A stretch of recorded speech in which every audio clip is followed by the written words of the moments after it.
Welcome into episode 4 of the Kentucky Roundball Roundup. I am your host, Jack Pilgrim of Kentucky Sports Radio. Happy to be joined once again by Zack of also Kentucky Sports Radio for your, it's officially basketball season. So we want to bring you the most jam-packed, just action-packed, packed to the gill basketball podcast you will find to preview the Kentucky men's basketball team, the Kentucky women's basketball team, and hell, we might even toss in a little bit of NBA talk there at the end. So we have plenty to discuss. Zach, how are you doing today?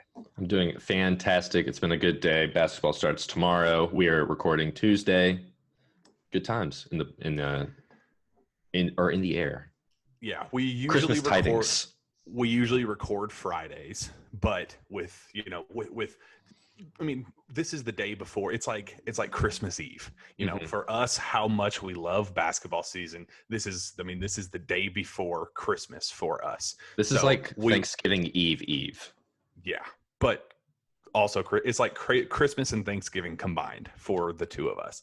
We are diehard basketball fans. We are thrilled for basketball season to be here. We both have games to discuss with the Kentucky men's team playing Morehead State Wednesday evening, and then the Kentucky women's team will also be playing Wednesday afternoon. They will be taking on Murray State. So plenty to talk about. We are so excited about it. So we're going to kind of use this as a preview of sorts for the Morehead State and Murray State matchups, but also talk about the last week and kind of a week in review of Big Blue Madness, some injury updates, the week, a massive scheduling update with this Bluegrass showcase that's going on with the Kentucky team. So plenty to discuss. We are absolutely thrilled about it. Zach, I'm going to ask you, where do you want to start this thing off? Ooh, where do I want to start? Let's start with the hot topics, and we'll move into men's basketball. And let's immediately talk about Detroit Mercy getting the boot. Bingo. From the Bluegrass Showcase, as it has been dubbed. So KSR's own Matt Jones heard some rumble. Our boss here at KSR, he reported late last night that there were rumblings that one team that was set to take on Kentucky this weekend was going to be forced to pull out of the event due to COVID reasonings. And then within like an hour later, we found out that it was Detroit Mercy, and it makes sense because if you listen to Calipari's pre-game press conference, he said, as of right now, the three teams that were set to play, they have all kind of gotten their boxes checked and they're all okay to go. And he said, but I am going to text Brad back right after this because they tested last night and they're also they're supposed to get their results back today. So it was very much you think he knew? Well, here's the interesting part. They were 15 minutes late for this press conference, and that never happens. Cal is always 5 minutes late. He's the king of being 5 minutes late, but not a second more. He's very punctual about his 5-minute tardiness. So when we kind of got to that 10-minute mark, we were like, okay, we'll chalk this up to being first game scheduling jitters, whatever the case is. But when we started getting to that 15-20 minute range, we were like, something ain't right here. And he said, when he came back, they said that they had a team meeting about something, and then it wasn't but 6 hours later, I believe, that news broke that Kentucky would be not looking for a new opponent, but would be without an opponent for Friday evening. So yeah, so that, kind of sucks that we were kind of planning on, I believe we were talking about this before, is going to be 4 games in 6 days: Wednesday, Friday, Sunday, Tuesday. Yeah, that's 4 to 7. That's ridiculous, though. Right, yeah. So a pretty hectic schedule, probably going to end up working out at the end in terms of giving this team a little bit of a break and relaxing them a little bit, because that's a heavy workload for anybody. It doesn't matter how good the team is. So I'm sure they are feeling good about a little much needed break to begin the season. And Detroit Mercy confirmed that they're going to be hoping to postpone this game for later in the season. So we're still going to get the return of Brad Calipari. So all the diehard Brad Calipari fans out there, they're still going to get their wish with this reunion But we also get a little built-in break, much-needed Thanksgiving break for the group. So I think at the end of the day, it is a win for the Kentucky basketball program. I think that's the biggest question is the rescheduling, and that should be, because from what I understand is they're still doing minimum requirements for in terms of games that you have to play so you can be eligible for the tournament. So if down the road, I mean, they have a couple days built in for stuff like this, right? Or the women's team does. I'm sure the men's team is. But I think that's more so the SEC building in SEC games. But you'd have to figure that if they had to fit something in like that. Because if, let's say, Kentucky's like a game or two away from missing this requirement, which they might just get rid of altogether if things continue to go on the path that they are. Yeah. I think they'll find a way to fit it in somehow, some way. If it's a Sunday afternoon at 4 p.m., if they have to, that'll be great. It'll be a last second, maybe to close out the season. A little Brad Calipari reunion tour. I think that'd be a cool way to end the year if need be. So we'll see. Not a great start in terms of the optics of the college basketball season, considering I think the latest tally was 33 teams are now postponed / on pause / awaiting test results, whatever the case is. Big programs too. Not the best start. Duke's opening season game got pushed back to Saturday. Tennessee's got just delayed again. Tennessee's out for 2 weeks for their stuff. So yeah, I mean, it's UConn women's basketball is out too. They were going to play Louisville. That was going to be a top 5 matchup to open the season, and that's done. Yeah. So there are some logistic questions about how this is going to unfold, and I, for one, am going to be grateful for every single game that we get to see. That makes me 10 times more excited for tomorrow's matchup against Morehead State. I don't know about you. No, it does, because I'm kind of in that same boat where I think each game we get at this point is going to be a blessing, and I'm gonna embrace every second that I'm at Memorial tomorrow, because I don't know how many more times I might be able to do it. I'm just gonna hope that it keeps. It seems like Kentucky seems to be the program that at least knows what they're doing in terms of this. I don't know how. So what's the deal? Like, was Detroit down here? How long had they been down here? Were they here for a couple? They're not here. They were not here. They hadn't even come down. They said they're not even traveling down. Yeah, I think Calipari said yesterday that he is going to try to do everything day of. He said, I'm going to, if we have to fly to Florida or whatever, we're going to fly in morning of the game. We're going to check into we're going to have a bus that's already down there that's clean, sanitized, clean, tested bus driver, make sure there's no possibility of anything goofy happening with that, from the pickup from the airport to the hotel. They're going to stay in a hotel room until like 2 hours before tip off. They're going to go straight to the arena. They're not even going to get settled in. They're just going to go warm up, play the game, and they're going to get the hell out of there. Cal does not want to have any overnights. He doesn't want to overstay any welcome for any game. It doesn't matter if it's Detroit Mercy or if it's Kansas in the Champions Classic. Yeah. He wants to get in and get out of these events, get in and get out of these games. And every time we talk to him, he says the gold bubble, this is the gold standard of bubbles, that we have the safest place on planet Earth.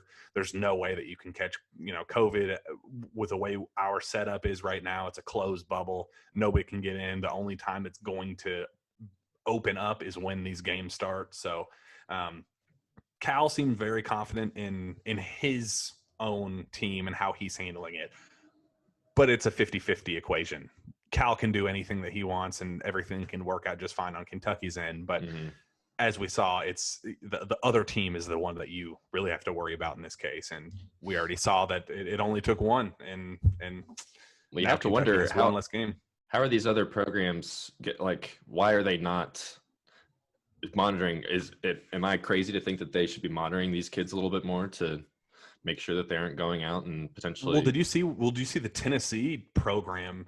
They got their football game postponed. They got 2 full weeks of men's basketball postponed, and the women's team got postponed on their end too, where it's just like, dude, what the hell is happening at Tennessee right now? Because you don't have to have the gold standard of bubbles like Cal says. You don't even need something like that. You just need to be, somewhat aware of what's going on. You don't have to sit inside all day long to not avoid or to not catch it. So that just seems weird how so many of these programs are doing that.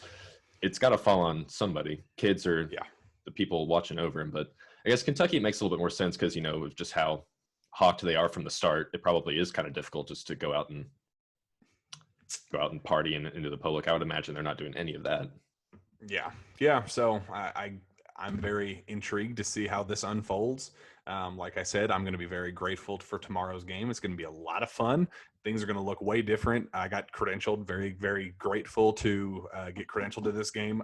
I don't know what that's going to look like. They say the game day, day-to-day operations is going to be completely different than anything we've ever experienced for, ticketed people that are going to be watching the games, sitting in the stands, or media, or even the people, watching the game, the coaching staff. The bench is going to look completely different. There's I believe Rob Harris, the strength coach at UK, he's not even allowed to be on the bench because there's a certain number of people that, it's everything is just complete mass chaos right now where they're just trying to make it work. And I know I don't know if UK is doing this, but I know some places are going to do like how Vandy has their court set up with the benches on the baselines instead of the sidelines. I've heard that some other programs are going to try and do that just to avoid. The players are going to be touching, but to avoid the coaches and all that being right next to each other. So it'll have those type of vibes, and it'll definitely look weird. Yeah, especially for TV. It's going to be something that I think we're all going to remember. We're going to remember this year for the rest of our lives, no matter the case, just because of how crazy everything has been. But this basketball season, I have a feeling we're all going to be like, man, do you remember when we saw the 2020 the 2020 Kentucky basketball team and how that season begun, and just how crazy it was and how hard it was to get to that point of that opening tip, and how grateful we were that we actually got that point, and wish we knew how the end of the season was going to look, and how, if there is going to be an end of the season.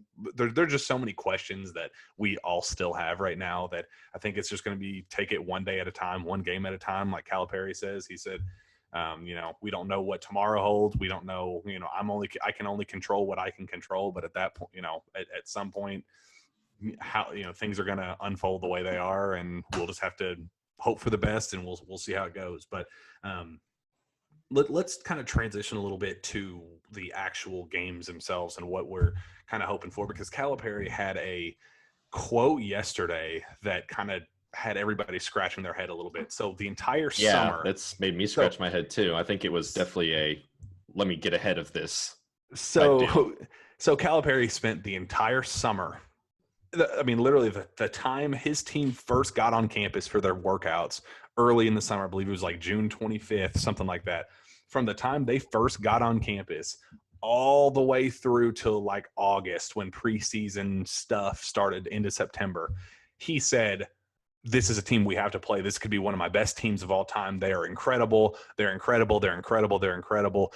I love this team. We got to coach them. This team has a chance to be one of my 3 best ever. He could not have hyped this team up enough. Every single opportunity he had the chance to, he was saying this team is going to be something special. And then the first preseason media press conference that he had to preview the Morehead State game, we're playing Morehead State. Let's remember that. He says, perennial power. He says, I'm worried that we're going to start the season 0-6. He said, this is the worst. He said, Sunday we had the worst scrimmage that we've ever had, that I've ever had since I've been a head coach at Kentucky. This is the worst they've ever looked in my entire existence. I'm worried that we're going to start the season 0-6. When he said that, you could kind of see a collective eye roll from the entire, everybody. There was 55 people on that Zoom call from people up in New York, people. It was a packed Zoom call. Everybody was like, dude, the worst scrimmage you've ever seen. We're talking the same team the same coach that Nerlens Noel team that went to the NIT, the beginning of that 2013-14 team with Julius Randle, when they were absolutely garbage to start the year, that they were supposed to go 40-0. you're telling me that those teams, the Scal Labissiere team, you're telling me that they didn't have any worse scrimmages than what we saw on Sunday? I don't buy it. Yeah, he's trying to get ahead of whatever he thinks might happen in these first few games. I don't know. I honestly don't know why he said any of that. He's like, it's not even like he's playing chess or checkers. It's like he's playing like tic-tac-toe or something. He's playing a completely different game that no one's even heard of before. So I don't know why he said any of that. I definitely think it was just to try and get ahead of whatever, deficiencies this team might have in the first few games. Well, speaking of deficiencies, Keon Brooks is going to be a deficiency. He is going to be out for at least the first week. I believe it's a calf injury. They always say it's a leg injury. It's like, what was the injury last year? It was Emmanuel Quickley during a post-game press conference. Everybody was like, Emmanuel Quickley was missing this game. Do you know what the issue is? And Cal just said leg. It's a leg. Yeah, it's a body issue. He's physically in pain. The upper half. Okay. That helps. That definitely helps the case. So he has a lower extremity injury. I think it's a calf. I think he said in passing that it was a calf, or maybe even Keon said in a press conference that it was a calf. Somehow we found out that it was a calf, but that's the only time they ever mentioned it. So I believe Cal said that he is going to be day-to-day after this week, that he's kind of officially declared him out for these 2 games, but then from there they're going to see how it goes, which kind of confuses me, because was he not running full court 5-on-5 during pro day and a little bit during Big Blue Madness? And did he not have that like alley-oop toss to him where he did a just crank back baseline alley-oop slam that everybody was like, oh well, Keon looks pretty healthy right now? Doesn't look like a guy that is in need of any serious medical attention, considering he's been playing with the Fives. Do you think maybe they're lying and he has COVID? There's no way. I mean, he's been playing with the team. I mean, I guess you're right. Yeah, I don't think that would be very smart. That's on stupid. There. Sorry, that was ridiculous. I thought it was Galaxy Brain there for a second. Yeah, that didn't make much sense. But something is weird about that. I mean, he looked really good. I mean, how good you can look in that stupid scrimmage. I mean, we can talk about that here in a minute. It was like the worst scrimmage we've ever seen in existence. It wasn't even a scrimmage. It was literally them running up and down a court and shooting half-court shots. It was just Nick Roush said it best. It was the women were shooting half-court shots and the men were dunking. Yeah, that was all Big Blue Madness was. If you missed it, the intros were cool. I love the intros. Big. Just want to talk about the intros real quick, or Big Blue Madness. Let's do it. I liked how the women started with the parent family intros. I thought awesome. That was awesome. Mm-hmm. This is we've talked about how much of a fun group this is going to be, and all that stuff, and we kind of really got to see that in the player intros. I mean, they built it up. It was kind of a pretty big letdown on our part, because they built it up so well with the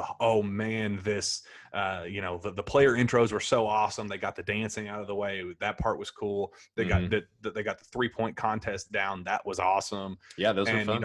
They built up. They built everything up, and it's like, okay, we finally get to see him in action. This is going to be awesome. And then they take the court, and it's like behind the back passes and between the legs, and stupid half court shots. And it was like, oh, okay, well, this is a waste of our time. That's great. And Cal and Elsie they didn't care. No. they didn't care one bit. They were like, just do whatever the hell you want. Yeah, Cal even. They were talking the whole time.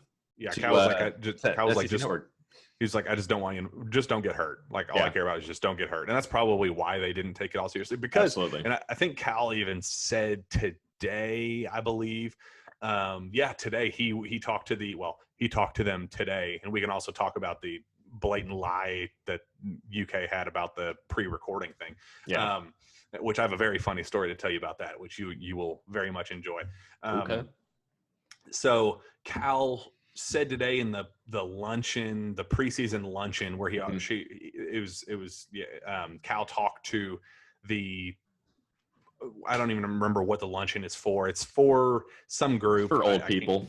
Yeah, that's exactly what it is. Mm-hmm. And he said that it's he's been doing every week a 40-minute full game, bring on the officials, like a real life game situation scrimmage. So that kind of took away the need for that game. I kind of thought they're not getting a blue-white scrimmage. They're not getting a Georgetown College exhibition. But on the other end, they're also getting high quality competitive basketball with real rest. Cal said that it's like a real life game day. They wake up and they go through what it would, go into Rupp Arena, doing the shoot around. He said it's a timed exactly the way a real game will be here in the next, this week and then beyond. So, well, if you think about it makes a lot more sense. Yeah, and if you think if they don't have any of these exhibition and preseason opportunities, like a blue-white game, even as something as, as simple and meaningless as the blue-white game, that's still film that other teams can look at. And, if the only film that another team was going to have was, some plays that they ran during this Big Blue Madness scrimmage, they were probably just like, let's just not show anybody anything, especially if they're doing all these hidden secret games and stuff like that, where they're just playing through that. Don't give anyone a reason to, as minute as that might sound and petty. Everybody's Why not? Everybody's going to be looking for a competitive advantage this year. And that would be your one. So that would be one. So let me tell you this fantastic story that you're going to absolutely love / hate. Okay. So it was very frustrating on my part. So Tom Hart, Wednesday of last week. Do you remember what he tweets on Wednesday? Tom Hart on Wednesday. He's talking about watching practice. Was that right? Bingo. Yeah. It was something that everybody and their mother saw. Tom Hart tweets out a video of who did he tweet? Oh, it was Jacob Toppin. It was the dunk contest. Yeah. Big Blue Madness. He posted a video of Jacob Toppin dunking the basketball and said, "Hey, I know it's Wednesday, and I know that Big Blue Madness isn't technically until Friday, but we are actually recording it live right now. Surprise, we're pre-recording this thing." He has it up. Everybody sees it. Like, it gets retweeted and shared to all the national people. Like, it's very well known that this is happening on Wednesday. Mm-hmm. So that gets deleted very quickly, apparently, unbeknownst to me. I didn't see that. I saw that where he was talking about practice. I didn't realize that he said all that stuff, though. I thought it was, yeah. So I guess the video was deleted because okay. Let me just break down. Was it a dunk from the actual Big Blue Madness? From Big Blue Madness. So on Friday, I believe Friday morning, we talked to Devin Askew for our weekly preseason media opportunities to, preview these teams. So we're talking to Devin Askew. It's the morning before Big Blue Madness. Everybody's asking him about, what's it like to go up against Davion Mintz? What are you learning from him? Asking all the, softball questions, no big deal. So I was going to toss a softball question up myself. And I say, "Hey, Devin, I know a lot of the preseason, I know a lot of the Big Blue Madness stuff was pre-recorded and all that, but, what are you kind of hoping to show tonight to the fan base to get them excited about your edition? What are you hoping for to show with Big Blue Madness tonight?" He looks at me dead in the eye through Zoom and he goes, "I wouldn't know. Big Blue Madness isn't until tonight." And I say, and I kind of look at him and I'm like wait, I have this half second in my head where I'm like, bro, I saw that? Like, wait, am I wrong? It's like, I saw that video Tom Hart put out, and that's when I started looking on Tom Hart's Twitter. Oh, no. Didn't see the video, and I'm like, did I just dream that? Oh my God! Did I dream seeing that video in my head? Am I going crazy right now? Because the way he looked at me, he was like, "You moron." You are the idiot. Yeah. He's like, "Big Blue Madness is tonight. What are you talking about?" I was like, he had you questioning every life decision you'd ever made. I was so confused. I had no idea what to. You're I was like, maybe he's right. I was like, maybe you are right. And I said, I said something like, yeah, I thought I saw it was pre-recorded somewhere. Maybe I'm mistaken. Okay, well then, are you going to dance tonight? Like, what are you kind of hoping to show? And he was like, I don't know. I think I'm just gonna keep it simple. Might wave or something, and like just left it that like that's all he said. Did he I was wave? like, I don't remember his intro. I don't either. But I was like, A, this dude does not want to talk about Big Blue Madness, and B, I am losing my mind. Something is going off here. None of this makes any sense in my head. And so I'm sitting there thinking the rest of the media opportunity, like, you know, he's answering all these other questions, and I'm sitting there thinking, dude, this video is out there somewhere. I know somebody tweeted. I'm looking up, like Google searching Tom Hart, Jacob Toppin dunk video, Big Blue Madness. Like I'm looking up everything, and I can't find this tweet anywhere. And I'm like, maybe I am going crazy. Maybe I am an idiot. I don't know. In front of 55 other media members.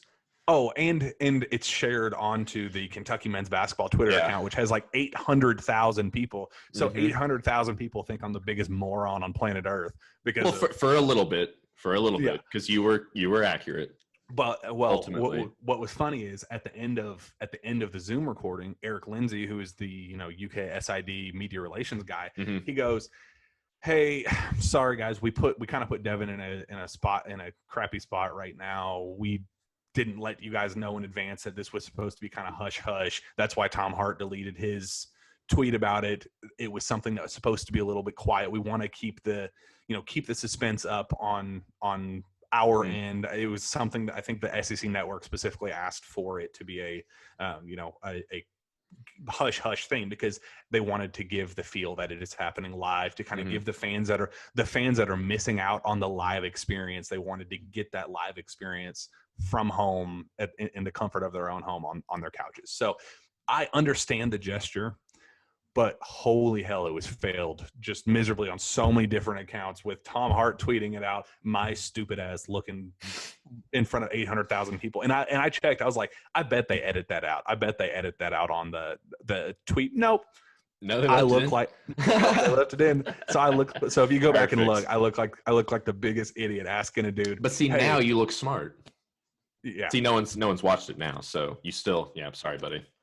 Well, and then Calipari ended up giving the secret away during the event. He said during the interview, he said something along the lines of, in tonight's NBA draft, I'm really hoping that we get blah, blah, blah. And it was 2 days before, the draft had already happened 2 days in advance. So it all worked out just fine. Well, what I thought was funny was that the volleyball game beforehand, the Georgia-Florida game, I thought it was funny that because we were doing the live blog, you had people like, gosh, they're delaying Big Blue Madness. And I was like, do you really think that all these kids are sitting around waiting for this volleyball game in Florida to finish so they can start Big Blue Madness? It was like 9:45, I think, by the time it started. And at that point, it was like, okay, this is very obvious. This is not live. Tyler on the live blog would keep like pretending what was actually happening. She was like, oh, guess Cal's going to have to send him through the layup line again. Can you imagine a group of like 18, 19, 20-year-old kids just doing a layup line over and over and over again, trying to stay warm? Sorry, the volleyball game in Florida, they're in the fourth set still. Yeah, that was a little ridiculous. So, yes, surprise if you're listening to this and weren't aware at this point that Big Blue Madness was pre-recorded and not a live event that we're used to seeing. I'm sorry to spoil that for you, but if I had to go through the embarrassment of that in front of Devin Askew and the rest of the Kentucky basketball world, then I guess everybody has to share that embarrassment with me. And look, I'll be the one to say it. Big Blue Madness, for the most part, if you do it once when you go to it live, it's fun. But after once, it's more of a novelty type thing, and especially this year proved it.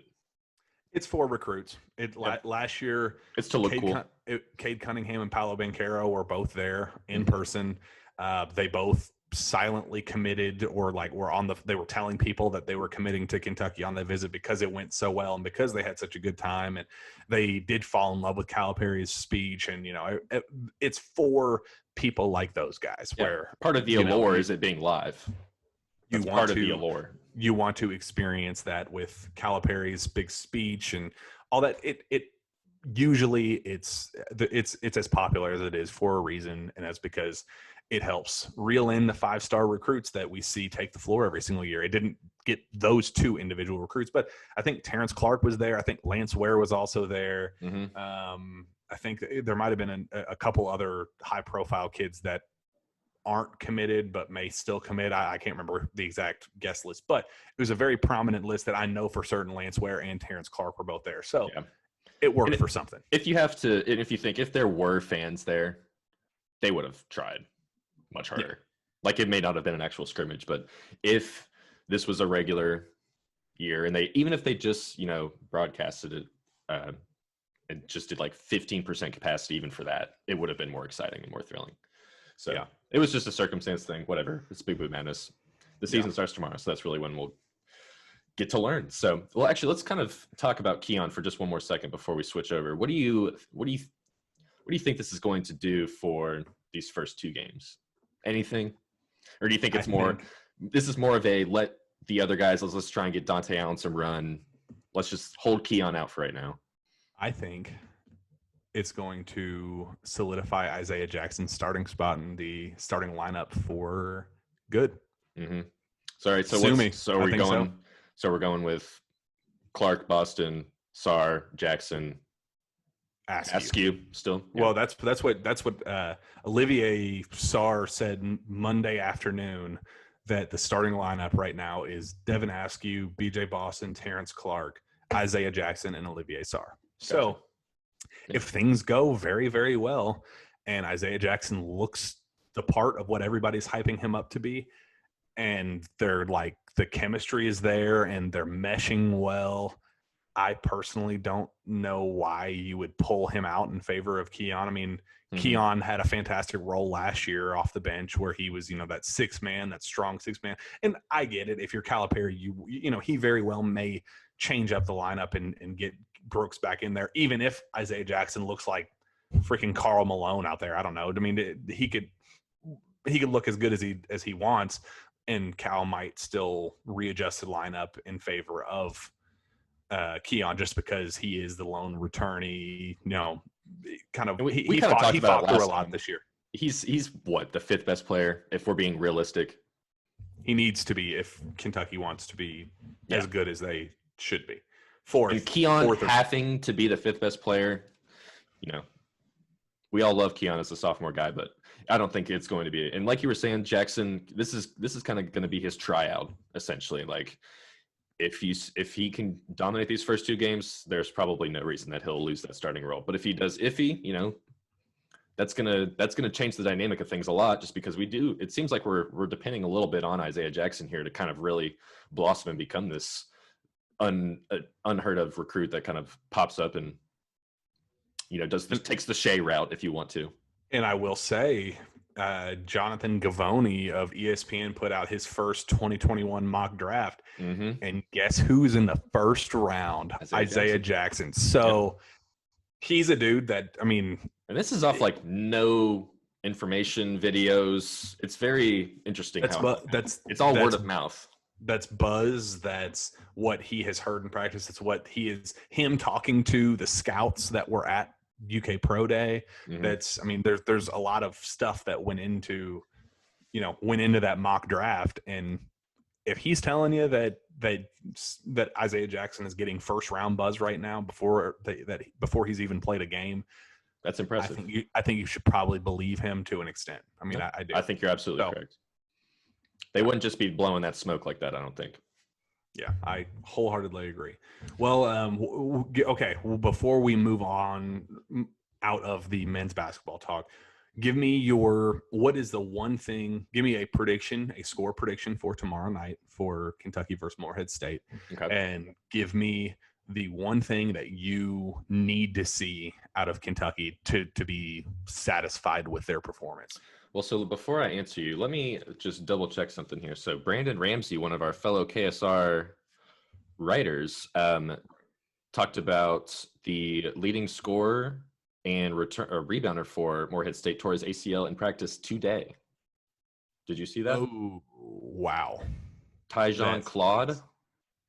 This is what Brandon has said. So I'll go up. So if that guy's out, let's just go ahead and say UK wins this game by in a whatever the spread is. Is there a spread for this game? I'm sure it's 20 something, I would imagine. 22. I would hit that over.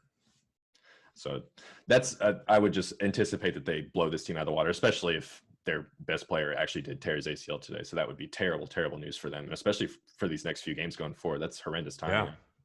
Yeah. But so, and what was your second part of your question there? What is the one thing that you need to see from this team to make you go, satisfied with that performance? Not just, oh, we beat them by 100. What is a specific thing that you want to see out of this group to make you feel confident going into the Richmond game? Who Richmond is a pretty freaking good basketball team. So that makes you go into that Richmond game going, yeah, we're going to beat them. If I had to pick a stat, I would say I'd love to stay under 10 turnovers. Ooh, okay. That would be rough with a lot of freshmen. I think that would be a very big tell of kind of where they're at right now.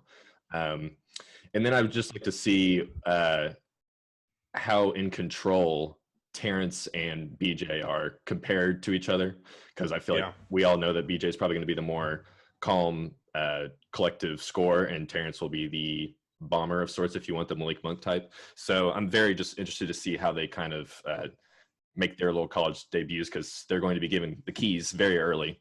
And there's the Olivier Sarr hype feels like it continues to grow a little bit as well, slowly and surely. So I'm very interested to see if he's third team all ACC good, or if he's actually about to be a top 20 player like ESPN said something yesterday or something like that.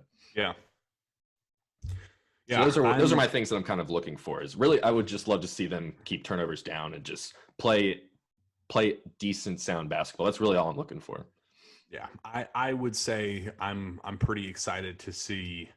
I know Devin Askew is kind of penciled in as the starter right now, but I would like to see one of Askew or Davion Mintz kind of solidify himself as the, like, okay, this guy looks like he needs to come in and be a spark plug off the bench guy. And this other guy is the one that you want from the opening tip to kind of, be the floor general, kind of run the show there for the majority of the time. I'd like for one of them to kind of separate himself in the debut, and I think that's more going to come against Richmond, a stronger opponent, and there's still something positive to take away from these games. Like I remember last year, like Nick Richards in the first couple, it took 4 or 5 games into the season where Nick Richards was constantly putting up that 15-8, 20-7 type numbers. And everybody was like, oh, well, they're just, he's just playing EKU. Oh, he's just playing, whatever. And then as the season progresses, he stays on that same path and he sticks with that success. And we've also seen, the year before, Nick Richards, I think he had 25 and 15 against some just absolute god-awful team, and he did not look the part for the rest of the year. So but I think for the most part, you can still kind of tell, okay, this is the guy versus this guy. And I hope that we could kind of see one of Devin Askew or Davion Mintz separate himself. And then I'd like, Terrence Clark to physically dominate a lesser opponent in Morehead State. I mean, he is an NBA body. He's an NBA speed, NBA athleticism. He should be a guy that could take a game like this over. BJ Boston's always going to get his 15 to 20 points, but this could be an opportunity for Terrence Clark to kind of open himself up to the world and be like, yeah, I'm as good as you guys think I am. And so I would like to see him kind of physically be the guy that we are hyping him up to be as well. Mm-hmm. Well, cool. All right. Well, we will transition this into the Kentucky women's basketball program and what we're kind of excited to see for this season opener, and then I guess just this weekend in general. We'll start with the Murray State game. What are your kind of big takeaways and what you're hoping to see in their debut? I really want to see Treasure Hunt. I think that's kind of what everyone's really looking forward to, is just kind of see where she's at.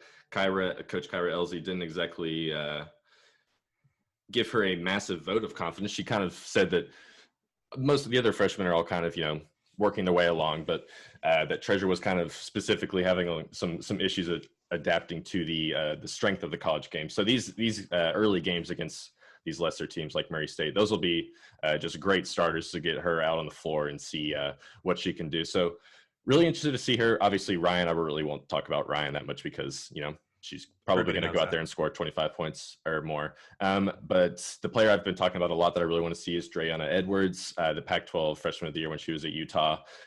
Just the hype that she's been getting as this player that can kind of do it all on offense is very tantalizing to hear about, especially paired alongside Ryan. They're kind of similar heights.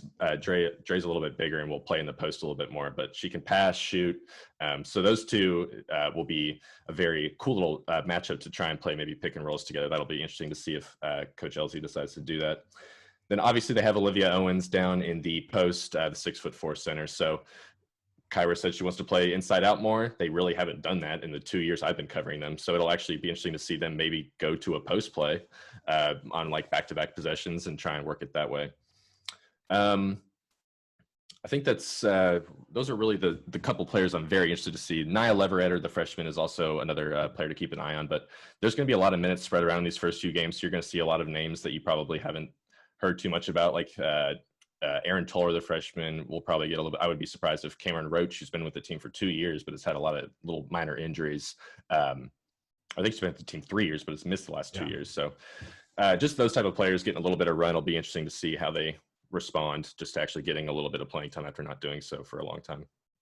Yeah, I was going to say Olivia Owens. I'm excited to see kind of this new brand of basketball for them and see how how they kind of incorporate her and kind of change their identity just a little bit. I mean, I know it's not going to change everything dramatically, but just to kind of have that level of size and just that new, that just new little added asset to the program. I'm excited to see how they incorporate her. Obviously, Ryan Howard. I mean, it's crazy.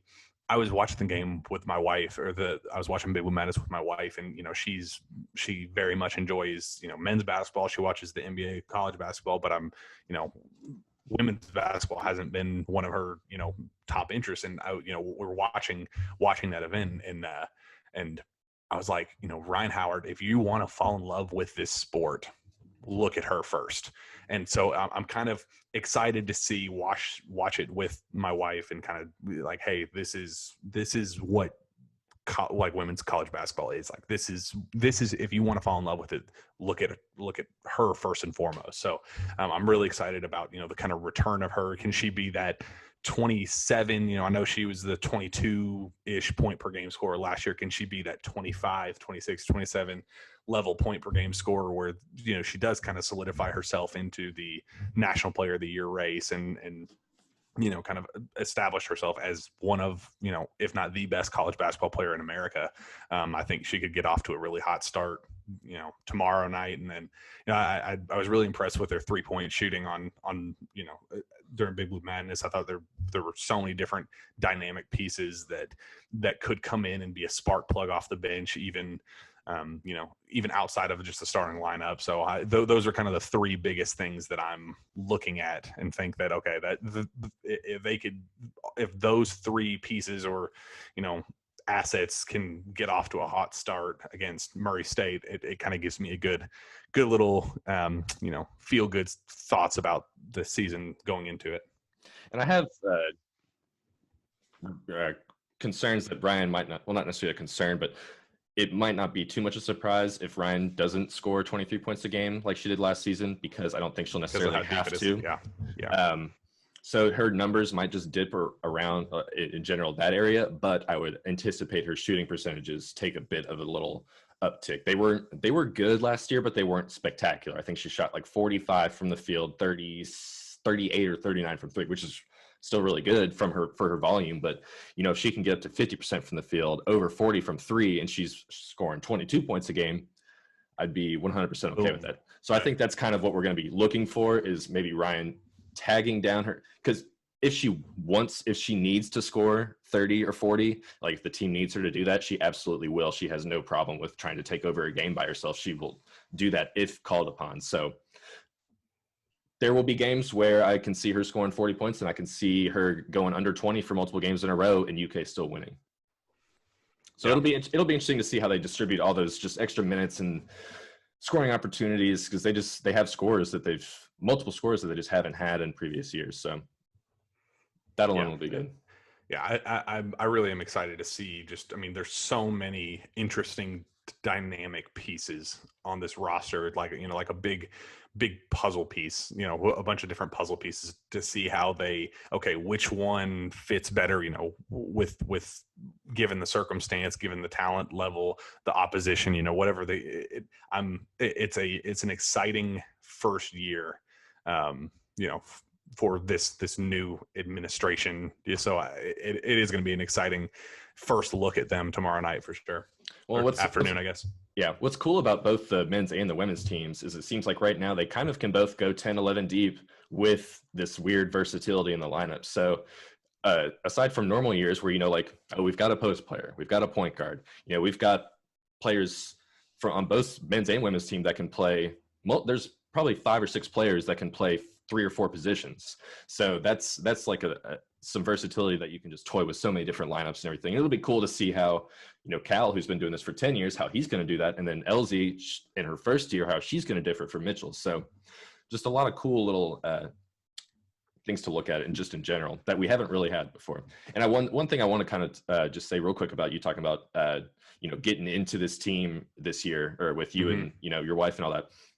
Ryan is absolutely the player to watch, because Ryan it's hard to describe how she plays basketball, because I feel like it's not a normal way. It's not like a women's game. It's not a men's game.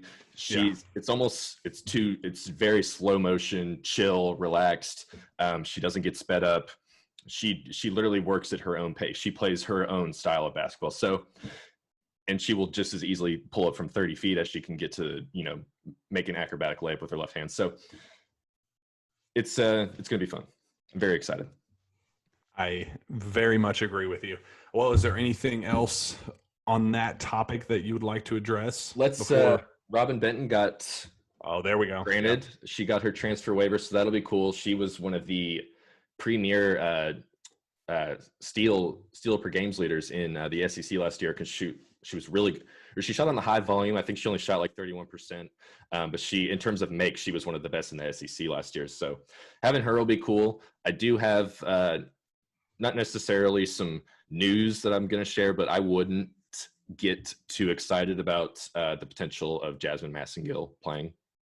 I truly would not expect that to happen for many reasons that I won't get into. But it looks like Robin Benton will be the one or the last one that'll make this team. So even still, that puts them at about 11 players. 11 deep. So that'll be still insane. It would be nice if Massengill, I'm not ruling it out completely. There's still a chance that she could absolutely get the waiver approved, but it's not something I would anticipate right now, which sucks because she's a 6-foot point guard, legitimately a 6-foot point guard. So would have been nice, but that's what I'll end women's basketball talk on. Well, that's obviously very exciting. We're looking forward to that as well. Well, I guess we will transition this into our last little segment with NBA talk. There's obviously a ton to talk about with that, especially just in the last, 3 days in particular. Friday is when it all started, when all hell broke loose. So Friday we get Darren Fox getting his massive payday. I mean, let's 5 years. Break down the semantics of it. What do you mean?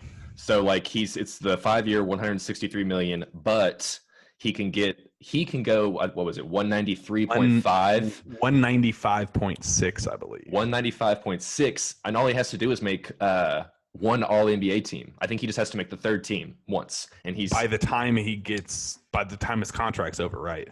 Yes. By the time it's over, he can hit all these little clauses and stuff like that. And Bam, we'll talk about in a second, has the same deal. So these dudes are about to get real paid. Because I think if Darren's will go, if he does get that max, it'll go from like 34 a year to 40 million a year, which is think about a nice little bump. Go back to the 2016-17 team, watching that roster and thinking, wow, 2 of these star players are going to be worth $400 million. And one of them is not Malik Monk. In 4 years. And one of them is not Malik Monk. Would you believe that if I told you that as a fan? Nope. a year later, 2 years later, even. If you said one of them did it, I probably would have believed you. Darren but if Fox you said probably if you said two of them and neither were Malik Monk, I would have said you're wrong. Yeah, I mean, $400 million between. And Bam's, I think the money was the exact same as Darren's, by the way, in terms of the 163. It's the actually rookie, he might go. It's the rookie max. Yeah. So that's the most.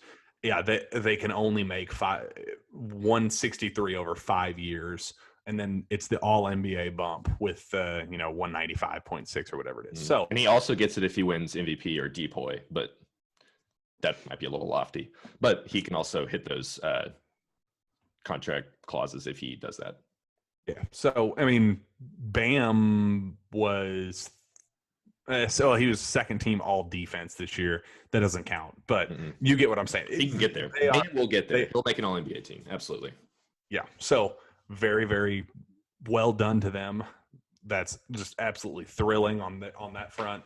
Excited for them, but that's not the only bit of not even close. BBNBA news. I mean, free agency started Friday, and it has been just absolute chaos ever since then. I mean, just news after news after news after news. I mean, Enes Kanter traded from the Celtics to Portland. Back to Portland. Back to Portland for a second. I mean, that was where he had arguably his best run of his NBA career. He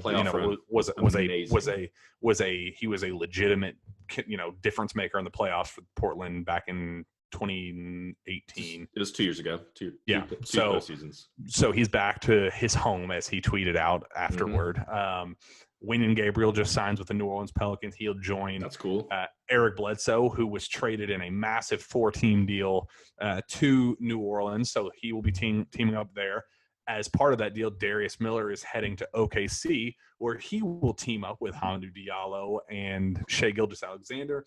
Nerlens Noel is headed to the New York Knicks, where he will join Emmanuel Quickley, where he will join Kevin Knox, where he will join Julius Randle, where he will join Kenny Payne. Take a breath. I can't even keep up with all this. It was one heck of a weekend. And we need to talk about how Kentucky fans might need to follow the Houston Rockets bandwagon. I am officially a part of the. They got Boogie now. They got Boogie, and it's very much looking like, not necessarily to Houston, but it's very much looking like John Wall will be out of DC sometime soon. Did you see, Zack, today that during his Thanksgiving give out, where he he goes out in the community, hands out turkeys and does what he can. He gave away 1,000 hot meals today to the DC. He gave out. So proud of him as always. Great, excited for him. Somebody asked him specifically about, hey, what about that trade request you had? And he said, no comment. So this is a guy that is not shying away from the trade talk in the slightest. This is a dude that is very much looking like he is going to be traded out of Washington if they find a viable suitor, which is even more of a question considering he has not played in 750 days or something. Is that what absurd it is? Like that? Yeah. It's over 2 years. I know that for sure. Yeah. It's been a long, I think so. It's been over 2 years since he's played a real life basketball game. He's coming off a torn Achilles, injured heel of I don't remember even what that was. And then it went wrong with his surgery. He had heel surgery and it went wrong. It was an infection. Yeah. Mm-hmm. So this is a dude that is coming off an Achilles injury for a dude that relies solely on his athleticism and, beating people off the dribble and running faster than everybody else on the court, has one of the worst injuries somebody could have in a position of his. And he makes like $43 million a year. That's the kicker right there. We've seen that no contract is untradeable, but that Washington's not going to get the return that they want for Wall. Let make no mistake about it. It's going to be a salary dump, whatever it is, or it's going to be for Russell Westbrook straight up because the money works, and that's literally the only reason why. And I guarantee that picks will be given to. It will be a Houston. Plenty. Hey, Houston, take John Wall and 2 or 3 future first round picks. Give us Westbrook. Give us Westbrook, even though Wall and Westbrook are probably comparable players at this point in both of their careers. I am not high on Russell Westbrook at all. I don't think that is a winning answer for Washington in the slightest, but I also don't think John Wall is a winning recipe for the Rockets either. I think I don't think it's a trade that's not gonna win anybody over. It's not gonna move mountains. I mean, it's a trade. I think the idea behind it is, like you're saying, Wall and Westbrook are comparable in the sense of, how they get their points. Wow, I already forgot what I was about to say. Sorry, I'll come back to that. Yeah, the intrigue there is that you will get Boogie matched up with John Wall again, and they're very good friends. They're, if this is obviously they wanted to play together in Washington before. They have wanted to play together for a long time, so this could push them in that direction, make them, more excited about the possibility, push for the trade a little bit harder, knowing that they do have Boogie there. Maybe, hey, I know things aren't going right now in Washington, but if you have the possibility of teaming up with your, past teammate, very good friend DeMarcus, could that right the ship a little bit? Could your career kind of be, revamped, refreshed? What can that match up, or will it be what the NBA kind of sees both of those players right now, two broken individuals that aren't going to contribute to a contender? I mean, I think that's a genuine question that they both have to answer. Is DeMarcus Cousins going to be the DeMarcus Cousins that we saw in Sacramento, or even the first year in New Orleans, or is he going to be the one that we saw stumbling through the NBA Finals with the Golden State Warriors, where he looked horrible? Yeah, it's a very serious concern. It's kind of weird how Wall and Cousins are in almost oddly similar situations in terms of not playing the last 2 years with just a series of weird random injuries, and now they're both being viewed as like dumpable players. Like Cousins probably signed for the veteran minimum, and Washington is going to have to sell low on Wall. So it's kind of weird how they were all-stars for several years, and injuries kind of screwed them over at the same time. Back to a point that I was trying to make earlier, I just kind of remembered. So with the Westbrook and Wall swap, I would imagine that DC's or the Washington front office, their thought process is, well, we want to try the John Wall, Bradley Beal combo, but we haven't really had a chance to do that over the last 2 years. We know that Westbrook and Wall are similar players. Westbrook is objectively a better player than John Wall, for no other reason than the fact that we know what Westbrook is as opposed to John Wall. So their thought process could be, well, if we get a slight upgrade with Wall, with Wall and Westbrook, we know what we're getting there. Let's pair them with Bradley Beal and kind of actually run this experiment that we've been trying to do for the last 2 or 3 years, now that we know that Bradley Beal is an all-star. So I think that would be their thought process there. And I think it personally could work if you're trying to shoot for like the 7 seed in the East, which for Washington Wizards, that seems to be their MO for the last decade and a half. So yeah, that could be what they're going for. And they also signed Davis Bertans to that massive deal. So they've got Bertans. Yeah, they've got Bertans and Bradley Beal on long-term deals for a while. And Westbrook, I think, only has 1 or 2 years left.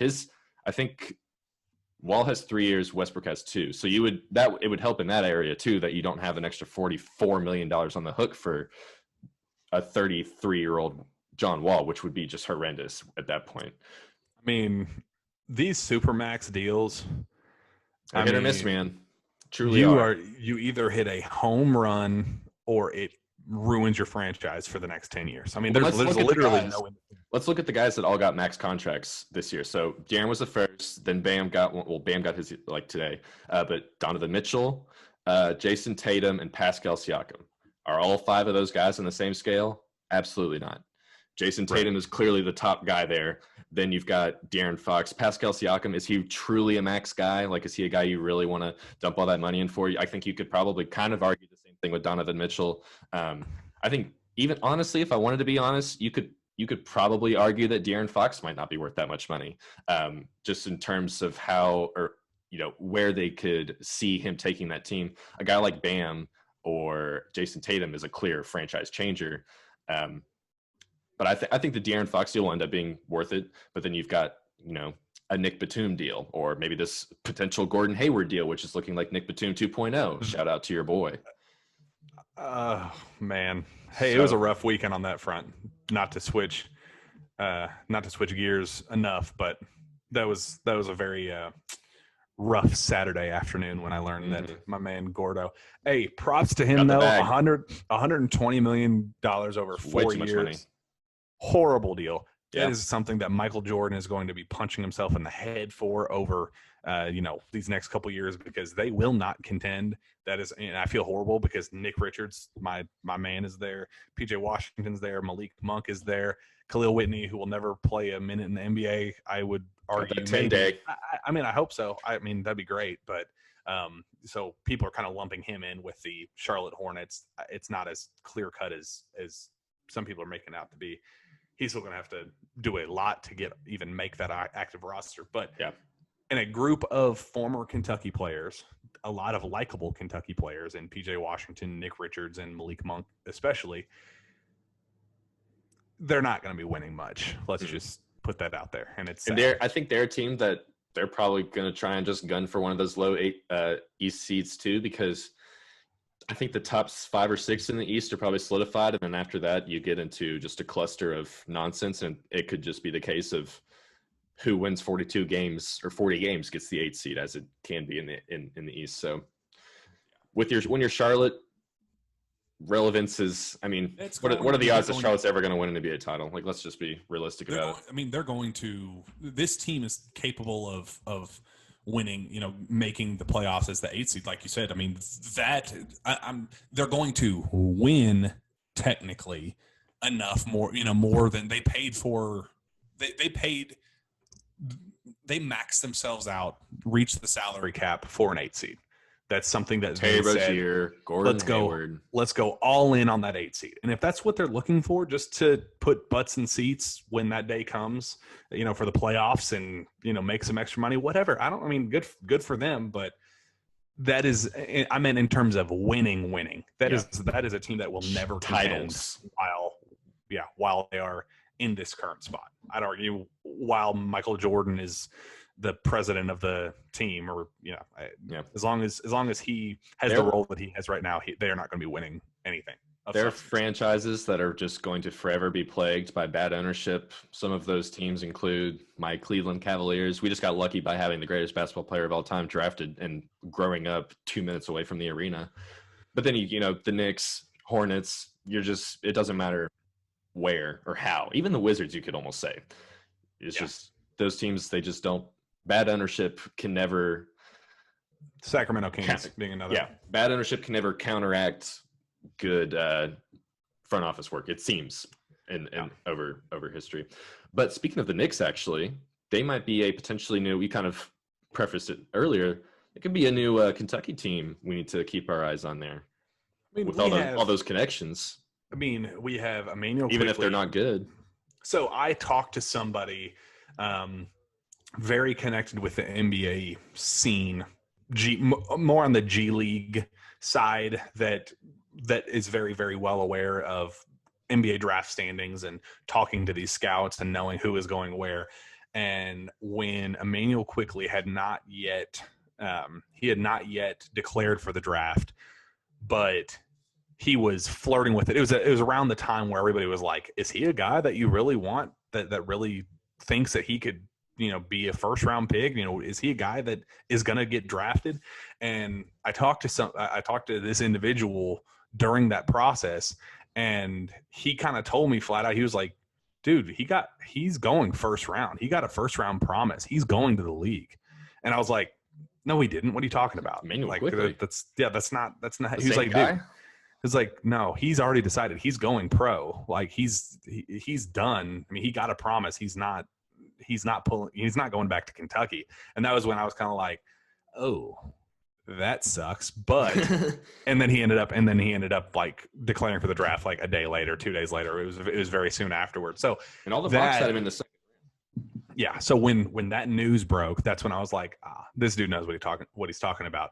And that's why every chance I've had on podcasts or whatever, and it kind of threw me off a little bit in the last couple weeks when every single mock draft had him in the mid to late second round. I was like, all right, well, maybe things changed, and if they offered him a promise to get him out of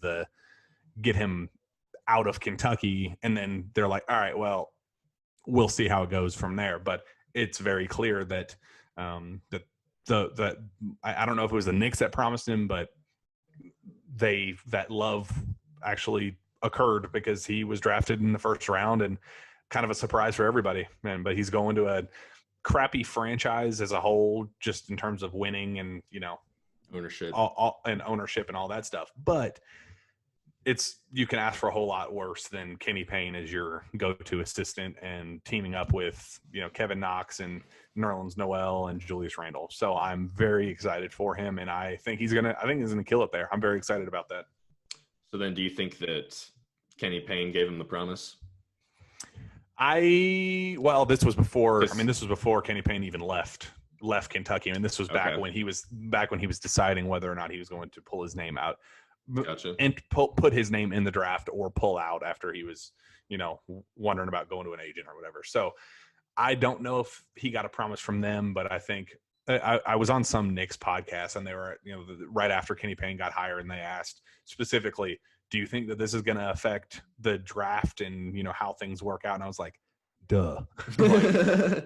Kenny Payne is not going to look at Emmanuel quickly or – if Nick Richards had gone undrafted or whatever the case was, you're telling me that he wouldn't have gone out of his way to sign Nick as an undrafted free agent? Like, yeah, Nick is his dude. Like, I know the draft didn't work out the way it was. It's a little bit too early for, it didn't work out for them to take two Kentucky guys. And once they kind of got the Kentucky flavor with Emmanuel quickly out of the way, they didn't really need to get another. But if it had gotten to that point, there's no way Kenny Payne would have passed on that opportunity to talk his way into getting Nick Richards.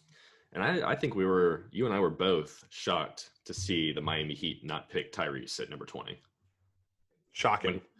Because when I think it was the Magic had 19 and they didn't pick him, we were like, okay, well, this is obvious now. They were going to take him because Tyler Hero even tweeted right before the pick that he was like Kentucky or like I'm feeling Kentucky or something like that. Yeah.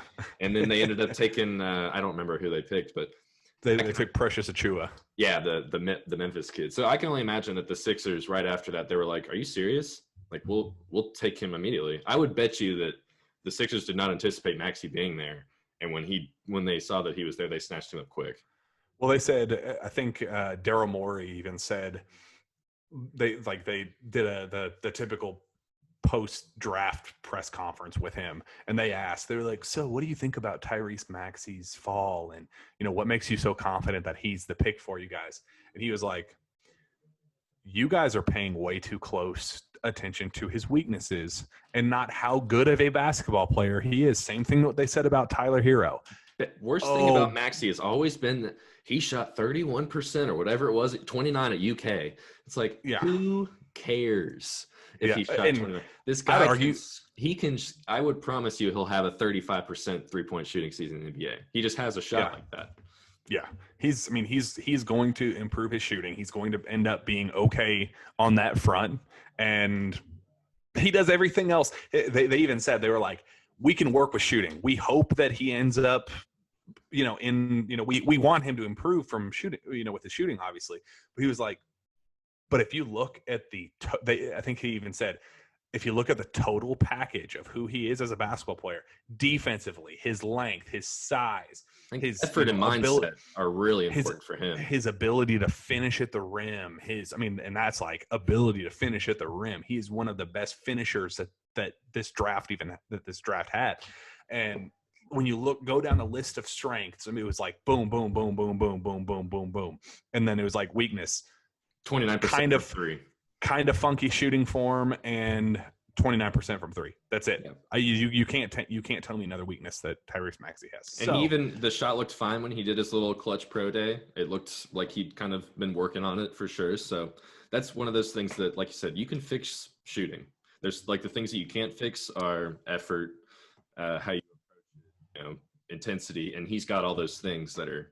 And like you said, he's already good enough that when you put those two things together, he's going to be a fine player, even if he doesn't necessarily adopt, become a 38% shooter from three. He doesn't have to be that level to be that good. If he does shoot 38% from three, we're probably talking, starting point guard role for a long time.